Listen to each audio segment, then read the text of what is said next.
Ciao a tutti e bentornati ad un altro episodio Pizza Time. Oggi vorrei fare un esperimento insieme a voi per cercare di ricreare in casa la pizza napoletana di una delle pizzerie più famose al mondo. E ovviamente è solo un esperimento casalingo, specialmente in questi ultimi tempi ci divertiamo un po' tutti a casa per fare le pizze, ma assolutamente non lo facciamo come mestiere, quindi anche in questo video non abbiamo la presunzione né i mezzi o l'esperienza per riprodurre il prodotto di una storica pizzeria, da molti tra l'altro considerata tra le migliori pizzerie al mondo.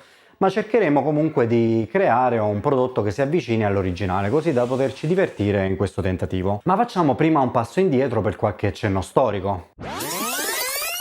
Nel 1870 la famiglia Condurro diede origine a una lunga tradizione di maestri pizzaioli proprio nel cuore del centro di Napoli. Michele Condurro perfezionò poi l'arte familiare imparando i segreti dai famosi maestri di Torre Annunziata ed aprì la prima pizzeria nel 1906, spostata poi nel 1930 nella sede attuale che vediamo anche oggi. Qualsiasi amante della pizza napoletana non può non conoscere la storica pizzeria da Michele, appunto sita nel centro storico di Napoli, a due passi dal noto quartiere Forcella. Quello è il sito storico, considerato il tempio sacro della pizza fin dal 1930. Poi col tempo ovviamente abbiamo visto sorgere molte altre sedi in Italia e nel mondo. In molti ritengono che qui si possa assaporare la vera pizza napoletana e forse anche la migliore pizza margherita al mondo.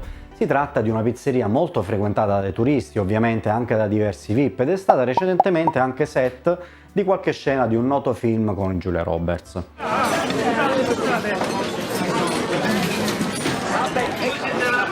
I'm in love. I'm having a relationship with my pizza. Io ho avuto la fortuna di andarci una dozzina di volte o anche più, in quanto l'università che frequentavo era lì vicino. Ma veniamo comunque al prodotto di questa pizzeria. Le particolarità di questa antica pizzeria napoletana sono: innanzitutto la varietà, vengono proposte solamente due pizze per rimanere saldi alle tradizioni, alla semplicità e alle origini. La pizza margherita e la marinara praticamente, soltanto con alcune varianti in relazione esclusivamente alla dimensione e alla quantità di mozzarella. Il costo poi è la seconda caratteristica, in quanto si tratta di una pizzeria con dei prezzi molto economici e competitivi rispetto agli standard odierni. Difatti siamo intorno ai 5 euro. Per quanto riguarda le pizze, hanno sicuramente un sapore unico e sicuramente difficile da riprodurre a casa, soprattutto perché la ricetta è segreta, ma anche senza ad esempio l'ausilio di un forno a legna. Ma negli anni ho avuto comunque la fortuna di riuscire a scambiare qualche chiacchiera con i pizzaioli di questa pizzeria e dopo qualche prova ho scritto un paio di ricette che secondo me potrebbero avvicinarsi all'originale. Come vediamo anche dalle foto, abbiamo subito tre caratteristiche in queste pizze. Innanzitutto le dimensioni, vengono usati panetti grandi da 300 grammi o addirittura anche oltre, appunto per ricreare la cosiddetta ruota di carro. E come vediamo abbiamo delle dimensioni che strabordano dal piatto. Notiamo anche un cornicione per niente pronunciato ed è appunto un risultato voluto ed ottenuto, come vedremo, sia dal metodo di stesura che dal processo di lievitazione dell'impasto. Ed infine vediamo anche una maculatura molto accentuata, a tratti anche estrema probabilmente. Quindi notiamo già una diversità enorme rispetto alle pizze che vanno per la maggiore in questi ultimi anni, cioè pizze basate su preimpasti. Primi da tutti ad esempio la Biga, trovate anche nel mio canale ad esempio qualche video di Biga o Tolisi. Qui invece parliamo di un semplice diretto, quindi proprio tradizionale, e inoltre non abbiamo cornicioni importanti o i cosiddetti cornicioni a canotto, che sono ormai diventati una vera e propria mania negli ultimi tempi, una moda. Qui invece il prodotto risulta con un cornicione molto esiguo, diciamo, molto sgonfio. Lo andremo infatti a schiacciare volutamente. Per quanto riguarda la ricetta vera e propria, come abbiamo detto, è segreta, ma in base a quello che sono riuscito a capire negli anni o con qualche chiacchierata con i vari pizzaioli, ho più o meno un'idea del tipo di impasto che potremmo riprodurre anche a casa. In sintesi oggi vedremo praticamente due impasti, uno al 61% di idratazione, l'altro al 63% di idratazione, entrambi con caputo pizzeria, in quanto come vediamo pure nella storica pizzeria utilizzano i sacchi blu. Come tempo di lievitazione totale ci spingeremo invece proprio ai limiti, quindi fino a 56 ore, tutti a temperatura ambiente. Siete pronti? Seguitemi!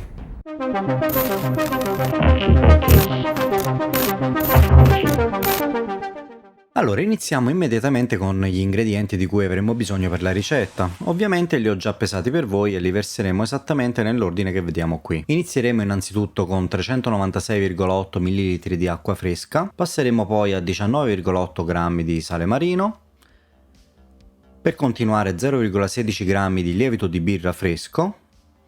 Come vediamo l'ho pesato con un bilancino di precisione, se volete trovate il link in descrizione come al solito. E poi abbiamo la farina, come già detto, per questa ricetta utilizzeremo soltanto la Caputo Pizzeria, quindi il sacco blu. Qui vedete che useremo una planetaria, ma è ovviamente possibile impastare tranquillamente tutto a mano vista la bassa idratazione dell'impasto, ma in entrambi i casi comunque procederemo in modo diverso dal solito. Quindi prima sale e acqua, dopo esserci assicurati di aver sciolto bene il sale aggiungeremo prima il lievito e dopo qualche minuto la farina. Quindi come dicevamo iniziamo con l'acqua, aggiungeremo quindi il 100% tutta l'acqua precedentemente pesata. Procediamo poi con il sale e ci assicuriamo che sia ben disciolto. Potete già azionare la macchina, ma in questo caso mescolo a mano, in modo da poter capire quando tutti i granelli di sale siano ben disciolti nell'acqua.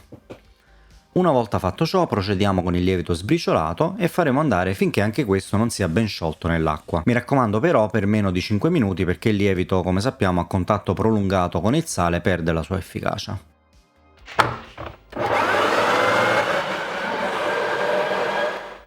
Ok, ho notato che dopo appena 2 minuti si è già disciolto il tutto dentro, quindi adesso andremo con la farina.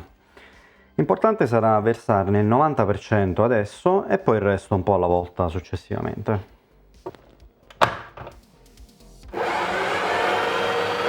Faremo andare a velocità bassa per mescolare bene il tutto e poi come al solito aumenteremo man mano la velocità. Essendo un'idratazione molto bassa non sarà necessario andare a velocità massima. Vediamo che l'impasto ha già raccolto la farina dalle pareti, fra poco aggiungeremo il resto della farina, un po' alla volta. Ci aiutiamo con un cucchiaio e andiamo ad inserirla.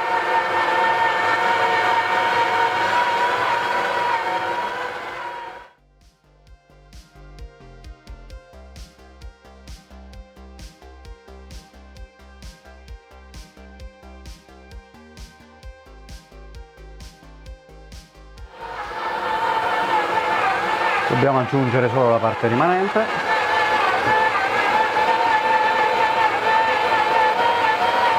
E ora aspetteremo di ottenere il punto pasta.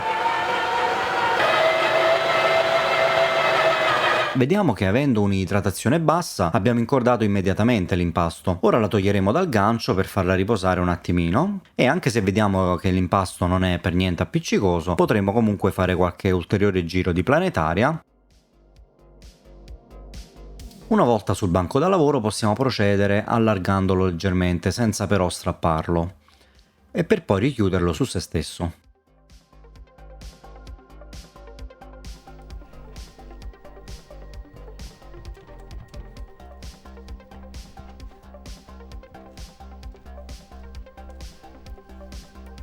Volendo potete fare anche qualche slap and fold, ma comunque senza esagerare perché non vogliamo un impasto troppo tenace. Facciamo poi una pirlatura giusto per dare una forma rotonda al nostro impasto. Volendo possiamo anche lasciar riposare una decina di minuti e procedere con un'altra piega, ma non credo sia necessario perché come dicevamo non vogliamo un impasto troppo forte. E a questo punto dovremo fare una puntata di 43 ore a temperatura ambiente. Per temperatura ambiente in questo caso intendo circa 20 o 21 gradi. Come vediamo in questo esempio evito un riposo e la piega aggiuntiva e semplicemente metterò il tutto nella ciotola lasciando appunto riposare per ben 43 ore a temperatura ambiente di 20-21 gradi.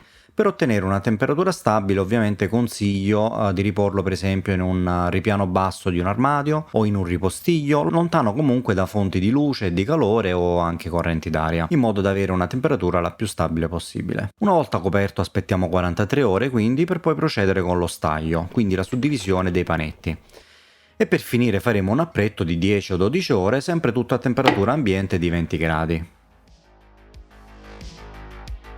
Quindi come vediamo anche dallo schemino qui, calcolate che se finite di impastare verso le 12:30 la vostra puntata finirà verso le 7:30 del mattino di 2 giorni dopo e verso le 8 di mattina finirete lo staglio. Poi inizierà l'appretto e la cottura, quindi dovrà avvenire intorno alle 8 di sera, quindi avete un impasto bello e pronto per cena. Ok, ci vediamo fra 2 giorni.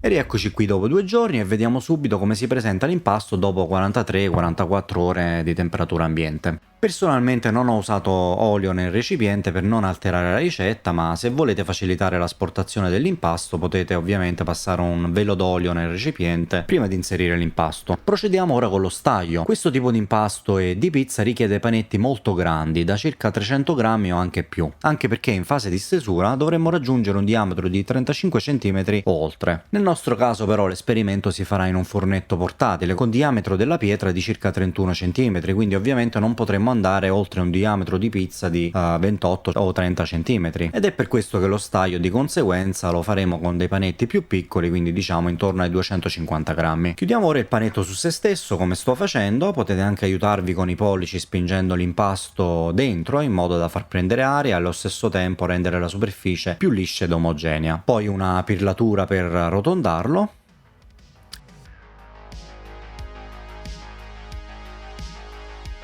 e via dentro la cassetta.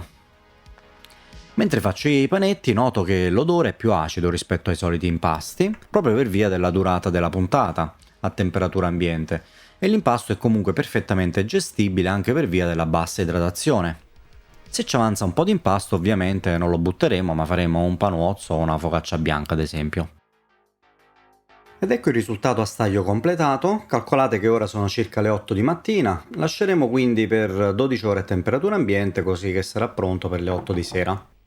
Dopo 12 ore siamo pronti per la cottura, così possiamo finalmente testare questo impasto. Ora, questa fase di stesura è molto importante perché non procederemo come al solito dall'interno verso l'esterno per lasciare il solito cornicione, ma faremo l'opposto. Quindi come vedete partiamo dall'esterno schiacciando ben bene il cornicione per poi dirigerci verso il centro del panetto. Procediamo poi con qualche schiaffo in modo da allargare ulteriormente l'impasto e togliamo l'eccesso di semola dal banco.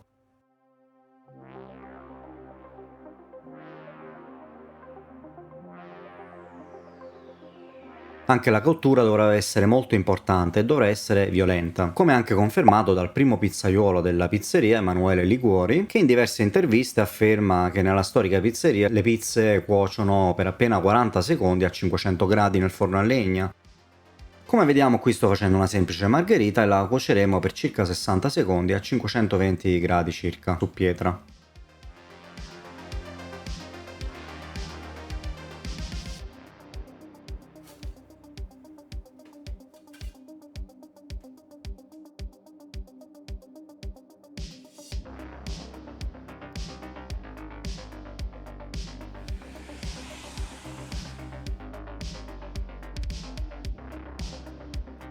Qui vediamo una prima comparazione con l'originale ed il nostro esperimento.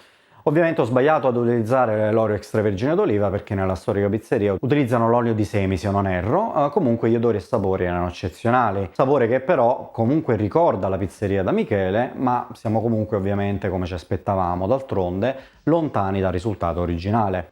Vediamo ora qualche altro esempio di cottura. Vediamo ad esempio una marinara sempre cotta a 500 gradi o poco più, anche qui una maculatura molto accentuata, ed un'altra pizza con crema di Friggitelli.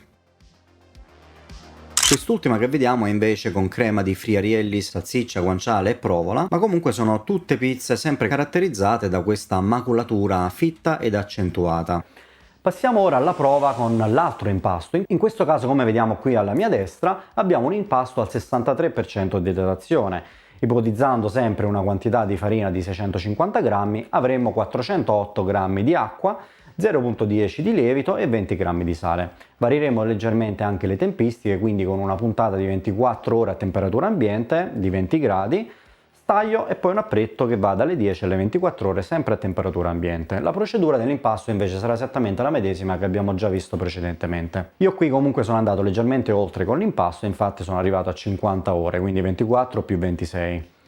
Anche qui come vediamo abbiamo diversi panetti per fare delle diverse prove con vari condimenti, anche se come detto nell'antica pizzeria da Michele ovviamente troverete soltanto quelle due varianti di cui vi ho parlato.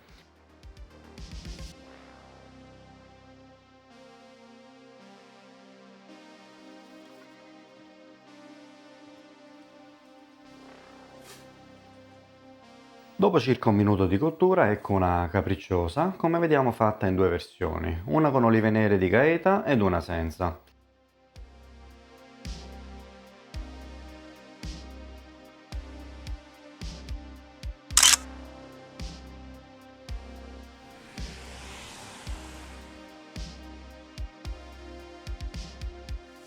Ed eccola qui comparata con l'originale, valgono più o meno le stesse considerazioni già fatte nella comparativa precedente. Ora vedremo un altro paio di prove in cui proverò la stesura massima possibile con questo fornetto e temperature vicino ai 550 gradi su pietra. Tempi di cottura sempre fra 50 e 70 secondi.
Vediamo che in un piatto da pizza da circa 33 cm la pizza lo ricopre quasi tutto.